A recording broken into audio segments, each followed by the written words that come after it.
Jason Harisson was a schizophrenic and bipolar man who was shot and killed by 2 Dallas police officers in his own doorway. The entire incident was recorded on the officer's body cam.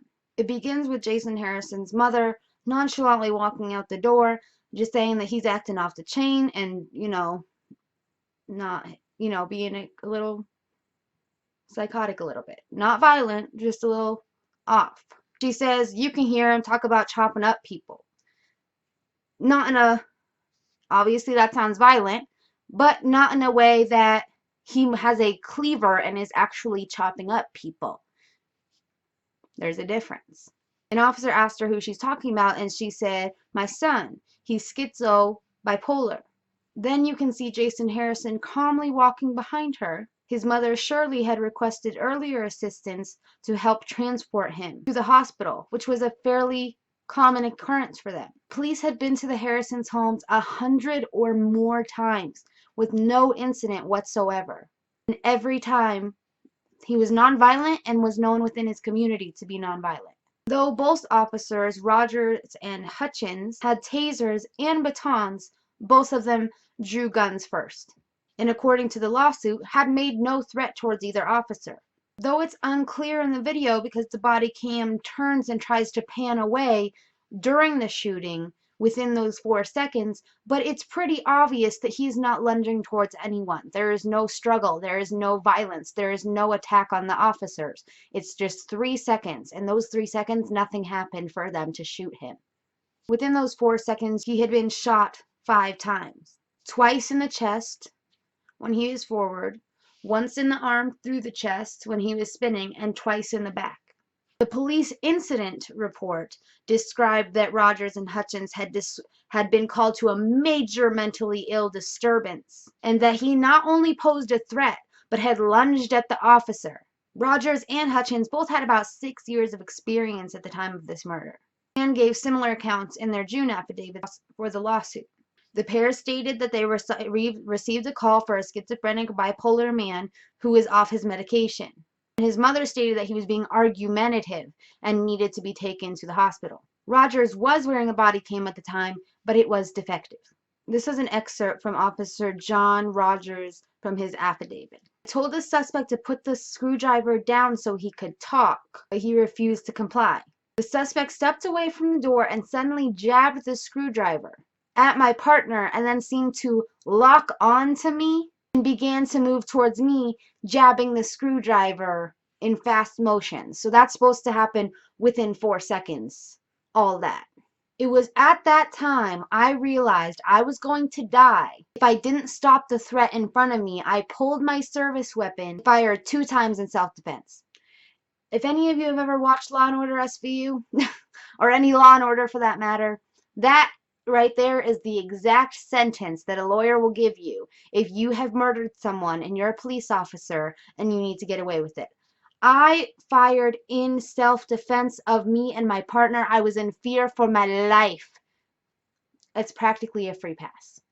Hutchins wrote that he was wearing a personally owned body cam and stated that he took Shirley's statement of off the chain as meaning hostile, and that when she had walked in front of him, it was as if to put herself in front of them and her son. Obviously, she had good reason to, because you killed him. Though Hutchins matches Rogers' story to some account that he did not jab the screwdriver, which is shown in the video that he was non-compliant, he also could have not been actually hearing them, but Hutchins made no mention of Jason ever jabbing the screwdriver at them. He instead stated that Jason advanced towards the other officer while raising the screwdriver. These are 2 different motions, okay? Get one right. He goes on to say, I was in fear for Officer Rogers' life, and I was forced to draw my service weapon and fire it at the suspect until he was no longer a threat. Those are almost the exact same sentence, and that's exactly what their lawyers told them to say. It's just a scoot out of the courtroom from there. The Dallas County grand jury stated that it did not warrant charges against them, and the charges were dropped. But at the time, they still faced a civil suit from Harrison's family and a suit in federal court. As of now, Hutchins and Rogers both remain on active duty. Always. Hello. What's going on? How you doing, man? What's going on? Oh, this is off the chain. Incoherent. Who's that? Chopping up people in the sun. Bipolar schizo. What's going on? You drop that for me? Drop that for me, guy. Jay! Drop it! Jay! Drop it! Jay!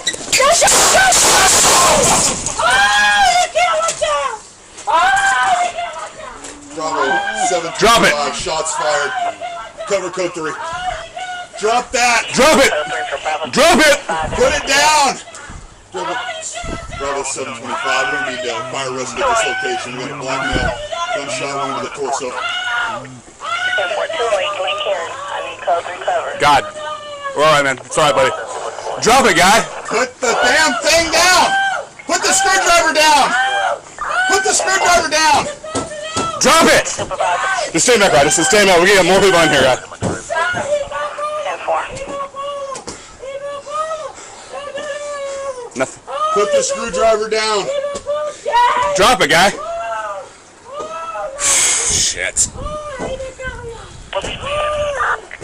Man, stand back on Your it. camera rolling? Yeah, it's rolling. Yours? Mine's, of course, mine crapped out. Man. Bravo 736, you want to go that way instead?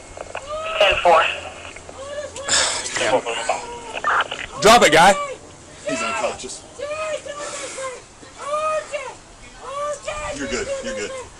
Cover me. Oh, man.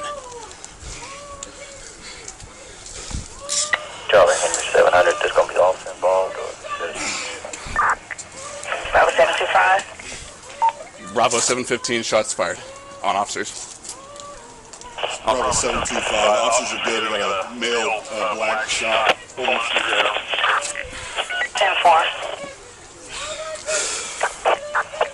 I ain't got gloves, man. I got it. Okay. I got it. Jesus Christ. Delta 720, was this the officer involved or did the person barricade or what? So we know what to do. I got it. Officer involved, looks like this individual is going to be shot in the torso. Bravo 725. Let me stand back, okay? Officers are good.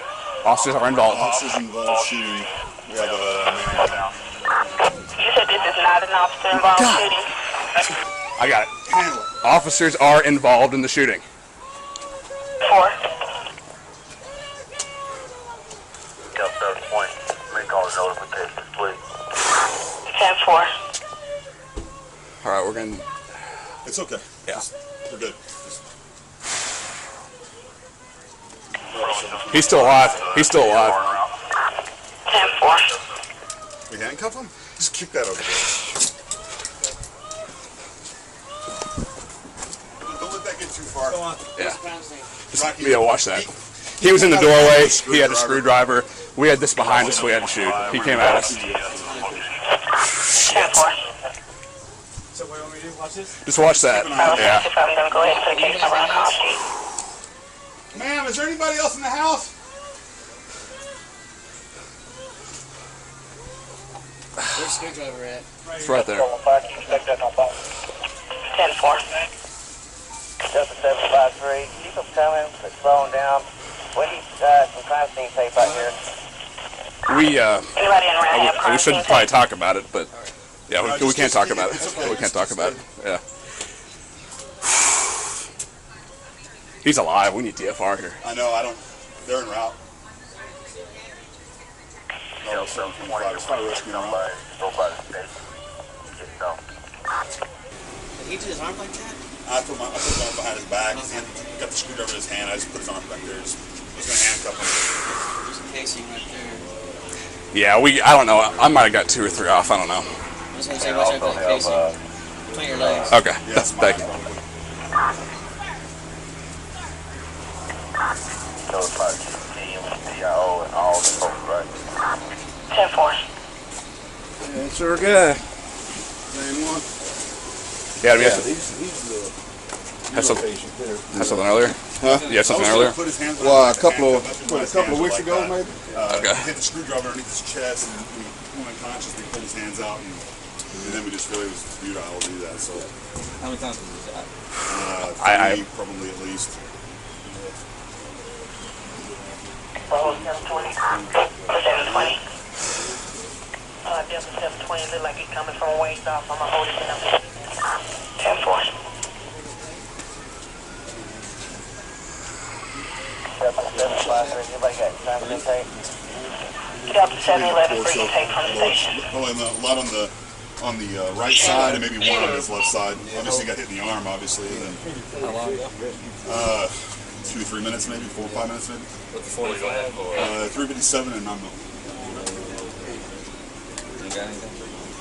All right, man. We're gonna have to get separated and do all that. I know y'all know what you're doing. You're excited, but just be sure when the supervisor gets here, everybody don't tell them anything. You know, Right. I'm sure you know this, but just to make sure you talk to your attorneys first. Yeah. I'm not trying to insult your intelligence, but You're good, man. You're good, brother. You're excited You're right good. now. You're good. Yeah, we were here a couple of weeks ago. I mean, we knew it was just a matter of time. Something else went down. You got called in before? Yeah. For him, he was threatening his mom and his brother. Got his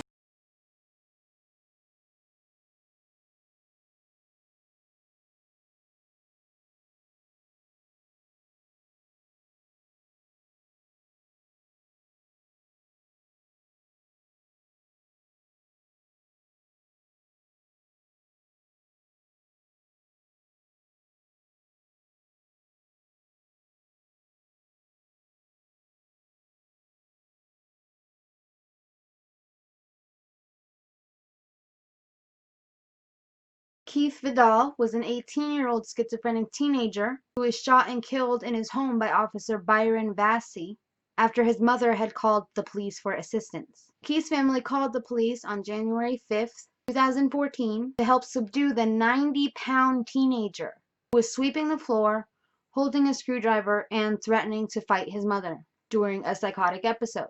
According to the 911 call made by Vidal's father, he stated he's not doing very good. You gotta get him someplace. He wants to fight his mother. She's scared to death right now. Also stated that Vidal would not take his medication and that his family had to put him in before, and he's getting real bad again. He's just not right. And that was about 12:30 p.m. that he had called the police. He stated we wanted him to put the screwdriver down because he does have schizophrenia and we didn't know if he was going to hurt himself. The officers arrived on scene a few minutes later, came into his house, immediately restrained Vidal, and within moments shot him. According to Mark Wilsey, Vidal's stepfather, the first two officers were restraining Vidal and the third walked into the house and stated, "We don't have time for this. Tase him. Let's get him out of here." At that point, one of the officers used a stun gun on Vidal. As soon as he hit the ground, he got shot. When Wilsey asked the officer why he had shot him, he said, "I'm protecting my officers." Wilsey goes on to say he reached right up, shot this kid point blank with an intent to kill.